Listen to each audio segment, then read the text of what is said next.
विषय भूगोल, इयत्ता 8वी, धडा 6वा, भूमी उपयोजन. प्रस्तावना. मुलांनो, आजच्या आपल्या पाठाचे नाव आहे भूमी उपयोजन. भूमी उपयोजन म्हणजे जमिनीचा केला जाणारा वापर होय. मग तो आपल्या घराशी संबंधित असेल, शहराशी किंवा देशाशी. तर या प्रकारचे भूमी उपयोजन वेगवेगळ्या भागात कशा प्रकारे केले जाते हे आपण या पाठातून पाहणार आहोत.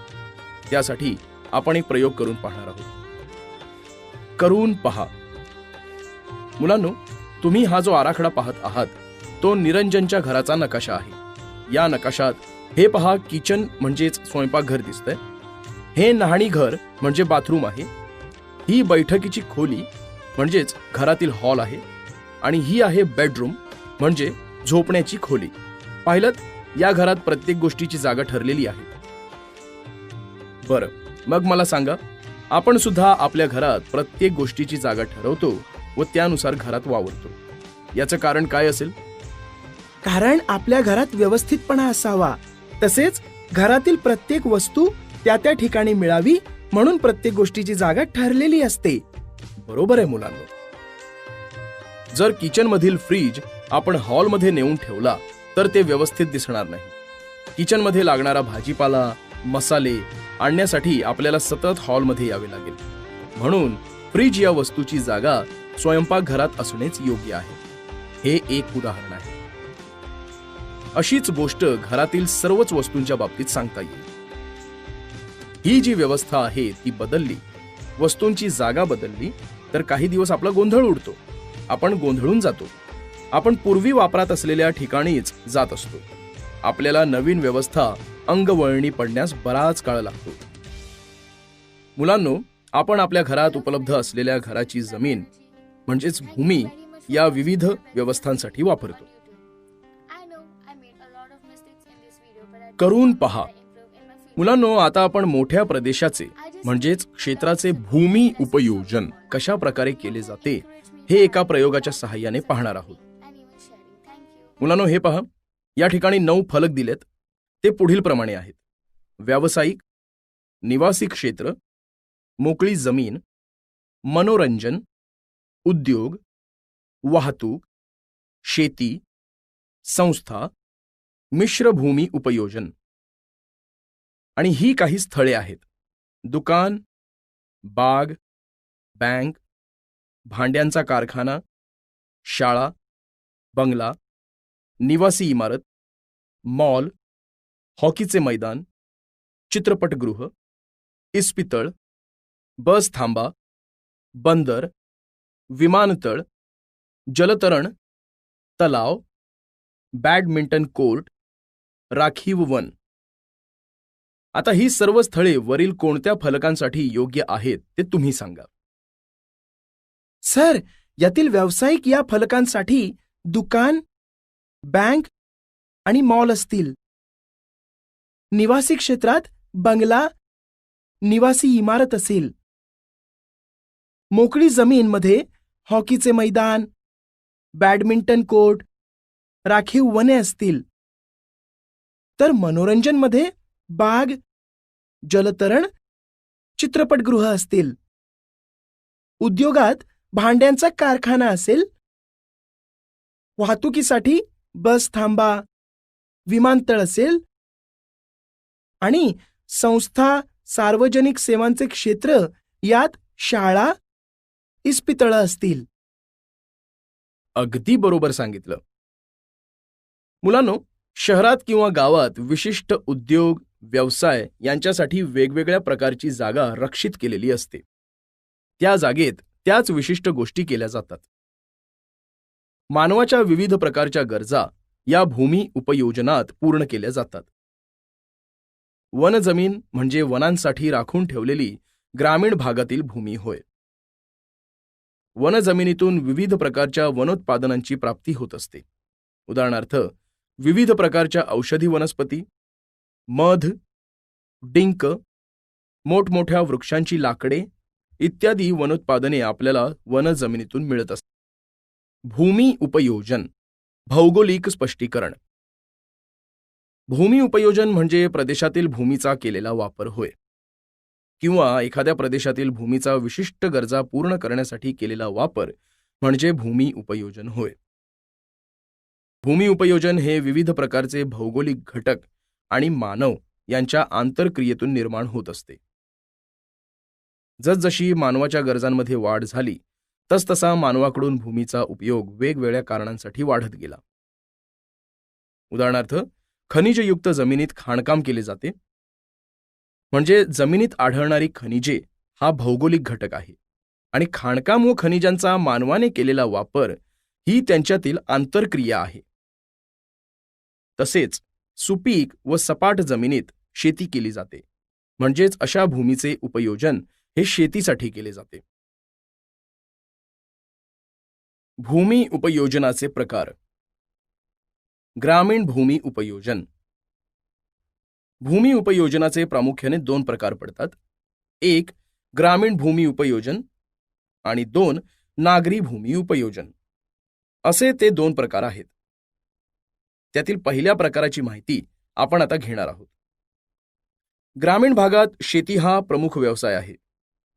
शेतीपूरक व्यवसायही ग्रामीण भागात आढळतात, म्हणजेच शेतीवर आधारित किंवा शेतीस सहाय्य करणारे व्यवसायही या प्रदेशात आढळतात. उदाहरणार्थ, दुग्ध व्यवसाय हा शेतीस पूरक व्यवसाय आहे, कारण शेतीतून निघणारे कडबा, तण या गोष्टी जनावरांना खाद्य म्हणून दिल्या जातात. जनावरांपासून मिळणारे शेणखत हे शेतीसाठी वापरले जाते. अशा प्रकारचे अनेक व्यवसाय ग्रामीण भागात आढळतात. त्यांचा ग्रामीण वस्त्यांच्या स्थानांवर परिणाम झालेला आढळतो. म्हणून अशा प्रकारच्या वस्त्या शेती क्षेत्रालगत किंवा वनक्षेत्रालगत आढळतात. तसेच खाणकाम क्षेत्रालगत खाण कामगारांची वस्ती आढळते, तर किनाऱ्यालगत कोळी लोकांची वस्ती आढळते. ग्रामीण भागात किंवा खेड्यात जमीन मुबलक प्रमाणात असते, जमिनीची उपलब्धता जास्त असते, तर त्या मानाने लोकसंख्या कमी असते. त्यामुळे ग्रामीण भागातील लोकसंख्याही दाट नसते, तर ती विरळ स्वरूपाची असते. ग्रामीण भागात शहरी भागाच्या तुलनेने निवासी क्षेत्र विस्ताराने कमी असते. उदाहरणार्थ, घरे, इमारती, बंगले इत्यादींसाठी कमी जागा वापरली जाते. ग्रामीण भागातील जमिनीच्या उपयोजनाचे वर्गीकरण खालील प्रकारे करता येते. 1. शेतजमीन. शेतजमीन म्हणजे प्रत्यक्ष शेतीखाली असलेले क्षेत्र होय. शेतजमीन क्षेत्र हे शक्यतो वैयक्तिक मालकीचे असते. जमिनीचा मालकी हक्क व शेतीचे प्रकार यानुसार या क्षेत्राचे आणखी वर्गीकरण करता येते. 2. पडीक जमीन.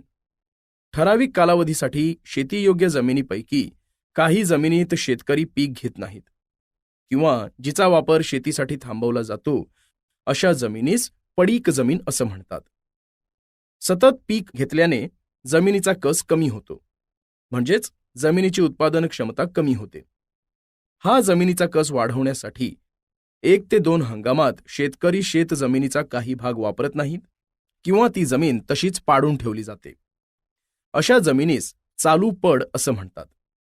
म्हणून भूमी जर पडीक असेल किंवा रिकामी असेल तर तेही एक प्रकारे भूमी उपयोजनच आहे. 3. वनजमीन. वनांसाठी राखून ठेवलेला ग्रामीण भागातील जमिनीचा भाग किंवा जमिनीच्या सीमा आखून आरक्षित केलेले वनक्षेत्र म्हणजे ग्रामीण भूमी उपयोजनाचा एक प्रकार आहे. वनक्षेत्रातून लाकूड, डिंक, गवत, खैर, औषधी वनस्पती, मध यांसारखी वनोत्पादने मिळतात. या वनक्षेत्रात मोठे वृक्ष, झाडे, झुडपे, वेली, गवत इत्यादी आढळतात. 4. गायरान किंवा माळरान. चराऊ जमीन म्हणून वापरण्यात येणारी गाव, पंचायत किंवा शासनाच्या मालकीची ग्रामीण भागातील जमीन म्हणजे गायरान किंवा माळरान होय. ही जमीन संपूर्ण गावाच्या मालकीची असते. अशी फारच थोडी जमीन ही व्यक्तिगत मालकीची असते. या जमिनीवर संपूर्ण गावातील गायी, म्हशी, शेळ्या, मेंढ्या व इतर पाळीव जनावरे चरण्यासाठी सोडली जातात. संक्रमण प्रदेश व उपनगरे. नागरी वसाहतींच्या सीमा जिथपर्यंत असतात त्या सीमा क्षेत्राच्या बाहेर ज्या ठिकाणी ग्रामीण वस्त्या सुरू होतात त्या दरम्यानचा प्रदेश संक्रमण प्रदेश म्हणून ओळखला जातो. संक्रमण प्रदेशातील भूमी उपयोजन हे संमिश्र स्वरूपाचे असते, म्हणजेच काही भागात नागरी वसाहती तर काही भागात ग्रामीण वसाहती आढळतात. त्यामुळे येथील सांस्कृतिक जीवनही मिश्र स्वरूपाचे असते. या भागात ग्रामीण शहरी भूमी उपयोजनांचे मिश्रण झालेले दिसते. या भागात काळानुसार नागरीकरण होते व त्यातून मुख्य नगराजवळ अनेक उपनगरे तयार होतात. उपनगरे ही मोठ्या शहरांजवळ तयार होतात. उपनगरे तयार होण्याची प्रक्रिया पुढील प्रमाणे आहे. मोठ्या शहरातून जेव्हा लोकसंख्या व व्यवहाराचे व्याप वाढत जातात तेव्हा शहरातील जागा अपुरी पडते. या कारणांमुळे रोजगारासाठी शहराकडे येणारे लोक शहरापासून दूर अंतरावर वस्ती करून राहू लागतात. कालांतराने अशी वस्ती वाढत जाते. भांडूप, चेंबूर ही पूर्वी मुंबईजवळची लहान गावे होती. परंतु तिथे कारखाने, उद्योग व्यवसाय वाढले, लोकवस्ती वाढली, नागरी सुविधा वाढल्या आणि गावांचे रूपांतर मुंबईच्या उपनगरात झाले. आजही चेंबूर, भांडूप या उपनगरात गावठाण नावाचा जुना लोकवस्तीचा भाग आढळतो.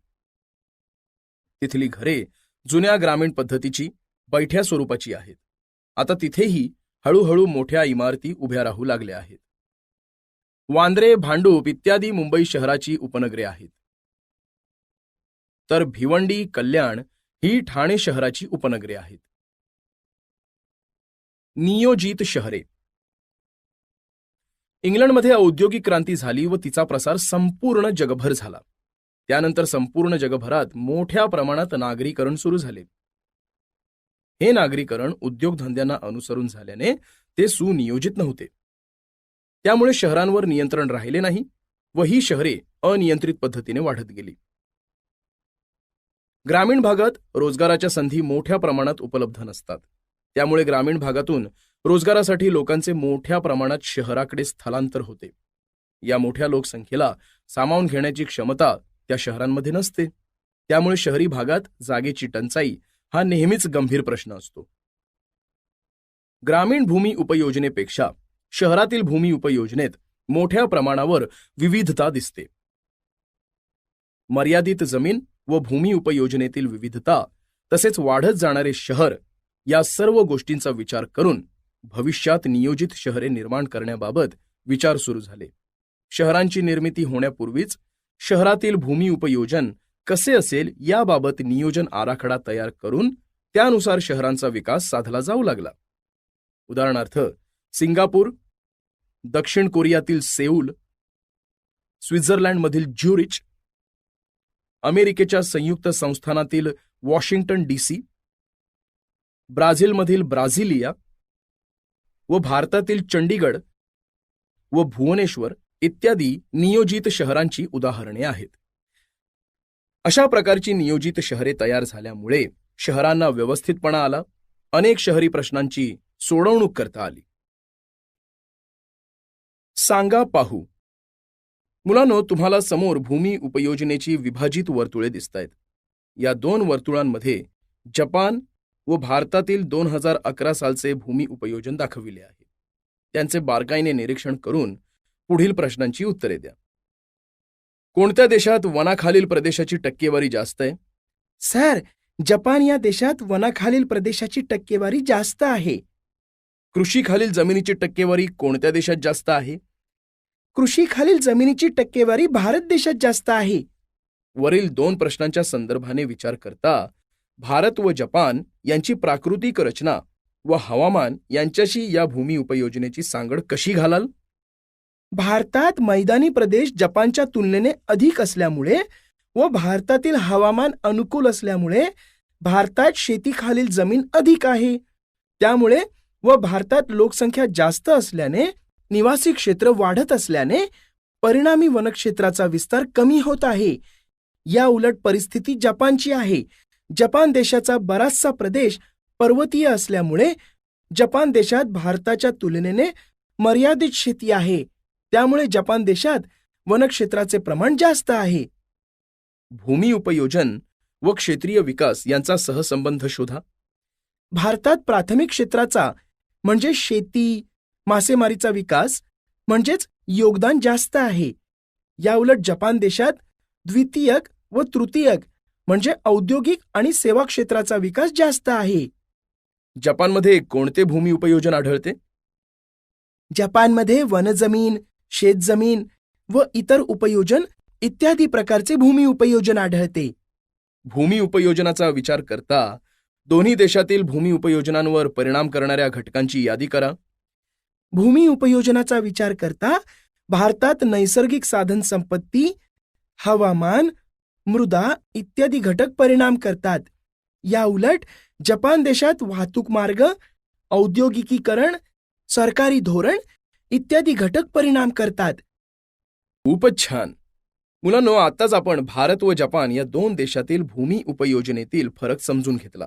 आता आपण त्याविषयी थोडी सविस्तर माहिती भौगोलिक स्पष्टीकरणातून समजून घेऊ. भौगोलिक स्पष्टीकरण. मुलांनो, आतापर्यंत आपण शहरांचे भूमी उपयोजन पाहिले होते, परंतु वरील विभाजित वर्तुळांच्या सहाय्याने आपण जपान व भारत या दोन देशातील 2011 मधील भूमी उपयोजन पाहिले. यावरून तुमच्या लक्षात आले असेल की विविध देशांमध्ये भूमी उपयोजनाचे प्रमाण वेगवेगळे असते. जमिनीची उपलब्धता, देशातील लोकसंख्या, तिथले व्यवसाय यांनुसार भूमी उपयोजनेच्या प्रकारात फरक पडतो.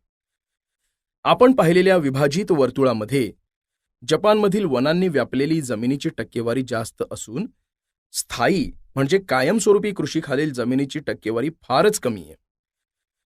तर भारतात कृषीयोग्य जमिनीची व स्थायी कृषीखालील जमिनीची टक्केवारी जास्त आहे. मुलांनो, यावरून असं म्हणता येईल की प्रदेशातील भूमी उपयोजनेनुसार जास्तीत जास्त जमीन ही कृषीयोग्य किंवा शेतीखाली असेल तर तो प्रदेश शेतीप्रधान आहे. जमिनीची मालकी व मालकी हक्क. मुलांनो, जमिनीची मालकी व मालकी हक्क कशा प्रकारे सांगितला जातो हे आपण आता सविस्तरपणे पाहणार आहोत. त्यासाठी आपण समोरील आकृत्या किंवा कागदपत्रे समजून घेणार आहोत. मुलांनो, तुम्हाला समोर जे दोन दस्तऐवज दिसतायत त्यांचे बारकाईने निरीक्षण करून पुढील प्रश्नांची उत्तरे द्या. आकृती 6.2 व 6.3 मधील भूमी उपयोजन कोणत्या प्रकारासाठी झाले ते सांगा. आकृती 6.2 मधील भूमी उपयोजन शेतीसाठी व आकृती 6.3 मधील भूमी उपयोजन हे बिगर शेतीसाठी झालं आहे. सदर मिळकती कोणत्या भागातील आहेत ते सांगा. आकृती 6.2 मधील मिळकत ग्रामीण भागातील, तर आकृती 6.3 मधील मिळकत नागरी भागातील आहे. अगदी बरोबर सांगितलं सर्वांनी. भौगोलिक स्पष्टीकरण. 7-12 उतारा. मुलांनो, आपण भूमी उपयोजनेमध्ये जमिनीचा उपयोग कसा केला जातो हे पाहिलंय. जमिनीची मालकी ही खाजगी म्हणजे एखाद्या व्यक्तीची किंवा सरकारी असू शकते. या जमिनी संदर्भातील नोंदणी ही सरकारच्या महसूल खात्याकडे केली जाते. महसूल खाते म्हणजे नागरिकांकडून व उद्योगांमधून मिळणारे कर उत्पन्न म्हणजेच टॅक्स इन्कम हाताळणारे व त्याबाबतच्या ज्या काही नोंदी, मालकी हक्काच्या नोंदी, 7-12 इत्यादी नोंदी ठेवणारा शासनाचा विभाग होय. प्रत्येक राज्याचे स्वतंत्र महसूल खाते असते. महसूल खात्याकडे नोंदणी केलेल्या जमिनीविषयी सर्व माहिती महसूल खात्याकडील 7-12चा उतारा या कागदपत्रात पाहता येते. या 7-12 विषयी आपण थोडी माहिती घेऊ. मुलांनो, 7-12 हा उतारा अशा पद्धतीचा असतो. तुमचे आई वडील यांच्या नावे जर जमीन असेल तर असा 7-12 उतारा तुम्हाला तुमच्या घरामध्येही पाहायला मिळेल. 7-12च्या उतार्यामुळे जमिनीवरील मालकी हक्क कोणाचा आहे हे समजते. हा उतारा शासकीय अभिलेख महसूल विभागातर्फे दिला जातो. क्रमांक 7 व क्रमांक 12 ही जमिनीच्या मालकी हक्कासंबंधीच्या कायद्यातील विशेष कलमे आहेत. 7-12 उतारा म्हणजे जमिनीचा एक प्रकारचा आरसा होय, कारण हा उतारा वाचून प्रत्यक्ष जमिनीवर न जाता त्या जमिनीचा संपूर्ण अंदाज आपल्याला आपण जिथे असू तिथे मिळू शकतो. महसूल खात्याच्या एका रजिस्टरमध्ये जमीनधारकांचा मालकी हक्क, त्या जमिनीवर असलेला कर्जाचा बोजा, शेतजमीन एखाद्याला विकली असेल तर तिचे हस्तांतरण, त्या जमिनीतील किती क्षेत्र पिकांखाली आहे या सर्व गोष्टींचा समावेश 7-12 उतार्यात असतो. यांपैकी गावचा नमुना नंबर 7 आणि गावचा नमुना नंबर 12 मिळून 7-12 उतारा तयार होतो. म्हणून त्या उतार्याला 7-12 उतारा असं म्हणतात. समोरच्या उतार्यात तुम्हाला ते दिसून येईल. जमीन व त्यावरील महसूल यांचे व्यवस्थापन करण्यासाठी म्हणजे जमिनीनुसार शेतसारा वसूल करण्यासाठी प्रत्येक गावच्या तलाठ्याकडे हे गाव नमुने असतात. 7-12 उतारा कसा वाचावा? मुलांनो, हा 7-12 कसा समजून घ्यायचा किंवा 7-12 उतारा कसा वाचला जातो हे आपण पाहूयात. 1. भोगवटदार वर्ग 1 म्हणजे ही जमीन वंश परंपरेने चालत आलेली मालकी हक्काची असते, म्हणजे या जमिनीच्या मालकाने ती खरेदी केलेली नसते. 2. भोगवटदार वर्ग 2 म्हणजे सरकारने अल्पभूधारक म्हणजे कमी जमीन असलेल्या किंवा भूमिहीनांना म्हणजे ज्यांना जमीनच नाही अशांना दिलेली जमीन होय. या जमिनीची विक्री, भाडेपट्टी, गहाण, दान, हस्तांतरण हे जिल्हाधिकाऱ्यांच्या परवानगीशिवाय होऊ शकत नाही. 3. त्याखाली आकार म्हणजे जमिनीवर लावण्यात आलेला कर दिलेला असतो. 4. इतर हक्क यामध्ये मालमत्तेचे इतर अधिकार धारण करणाऱ्या व्यक्तींच्या नावाची नोंद असते. तसेच सदर जमिनीवर कर्ज आहे का, घेतलेले कर्ज फिटलेले आहे किंवा नाही ते समजते. मिळकत पत्रिका, प्रॉपर्टी कार्ड. बिगर शेतजमीन असलेल्या मालमत्तेची नोंद मिळकत पत्रिकेत केली जाते. बिगर शेतजमीन म्हणजे शेतीशिवाय इतर उपयोगांसाठी वापरलेली जमीन होय.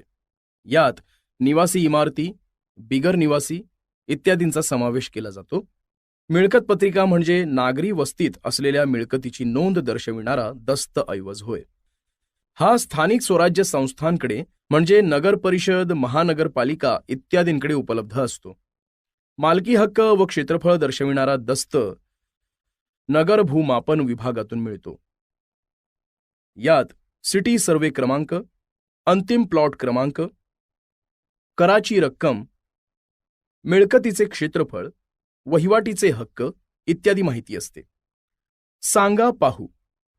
मुलांनो, या दिलेल्या आलेखावर आधारित मी काही प्रश्न विचारतो, त्यांची तुम्ही उत्तरे द्या. 1990-91 या काळातील कोणते भूमी उपयोजन 2010-2011 पर्यंत कमी होत असताना दिसत आहे आणि त्यामागचे कारण काय असावे? 1990-91 या काळातील बिगर शेती व इतर अकृषिक जमीन हे भूमी उपयोजन 2010-2011 पर्यंत कमी होत असताना दिसते आहे. वाढते नागरीकरण हे त्यामागचे कारण असावे. बरोबर. कोणत्या प्रकारचे भूमी उपयोजन जास्त प्रमाणात झालेले आढळते? याचा भारतीय अर्थव्यवस्थेशी काय संबंध लावता येईल? बिगर शेती हे भूमी उपयोजन जास्त प्रमाणात झालेले आढळते. यावरून असे दिसून येते की भारतीय अर्थव्यवस्था कृषी प्रधानतेकडून अन्य उद्योगांकडे वळते आहे. शेतीखालील क्षेत्र कमी होणे म्हणजे अन्न टंचाई असा विचार करता येईल का? शेतीखालील क्षेत्र कमी होणे म्हणजे अन्न टंचाई असा विचार करता येणार नाही. अत्याधुनिक तंत्रांचा वापर करून कमीत कमी क्षेत्रातही अन्नधान्याचे उत्पादन वाढविणे शक्य होते. खूपच छान उत्तरे दिलेत. हे नेहमी लक्षात ठेवा. मुलांनो, तुम्हाला तर माहीतच आहे की भूमी उपयोजन 2 प्रकारचे असते, ग्रामीण भूमी उपयोजन आणि नागरी भूमी उपयोजन.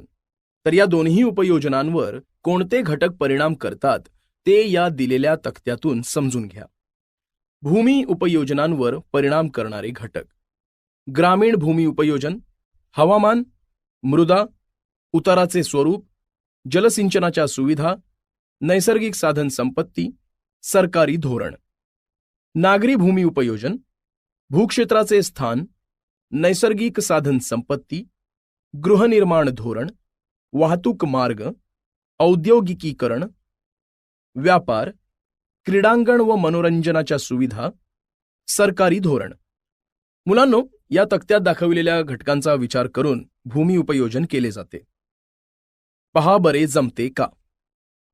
मुलांनो, हा आलेख पहा. यात महाराष्ट्र राज्याचे सन 2010 ते 2011चे भूमी उपयोजन दिले आहे. त्याचे तुम्ही बारकाईने निरीक्षण करा आणि मी विचारलेल्या प्रश्नांची उत्तरे द्या. या आलेखात शेतीयोग्य जमीन किती टक्के आहे? सर, यात शेतीयोग्य जमीन 56.8% इतकी आहे. नापीक जमीन किती टक्के आहे? नापीक जमीन 8.3% आहे. महाराष्ट्रातील वनाखालील जमीन किती टक्के आहे? महाराष्ट्रातील वनांखालील जमीन 16.9% आहे. महाराष्ट्रात बिगर शेतजमीन किती टक्के आहे? महाराष्ट्रात बिगर शेतजमीन 10.2% आहे. शाबास, खूपच छान. मुलांनो, आता ही चित्रे पहा. यातील 2003, 2010, 2017 या वर्षाच्या उपग्रहीय प्रतिमांवरून नागपूर जिल्ह्यातील हिंगणा तालुक्यातील मोंढा गावातील भूमी उपयोजनात काळानुसार कोणता फरक आढळतो ते तुम्ही शोधून काढा. सर, नागपूर जिल्ह्यातील हिंगणा तालुक्यातील मोंढा या गावात 2010 ते 2017 या कालावधीत भूमीचे शेतजमीन म्हणून उपयोजन कमी होत असल्याचे आढळते. तसेच मोंढा या गावात 2010 ते 2017 या कालावधीत भूमीचे निवास क्षेत्र म्हणून उपयोजन वाढत असल्याचे आढळते. आणि नागरीकरण, वाढती लोकसंख्या इत्यादी कारणांमुळे मोंढा गावातील भूमी उपयोजनात काळानुसार फरक पडला असेल असे दिसते. अगदी बरोबर. तर अशा प्रकारे मुलांनो, आज आपण या पाठातून बरीच महत्वाची माहिती अभ्यासली.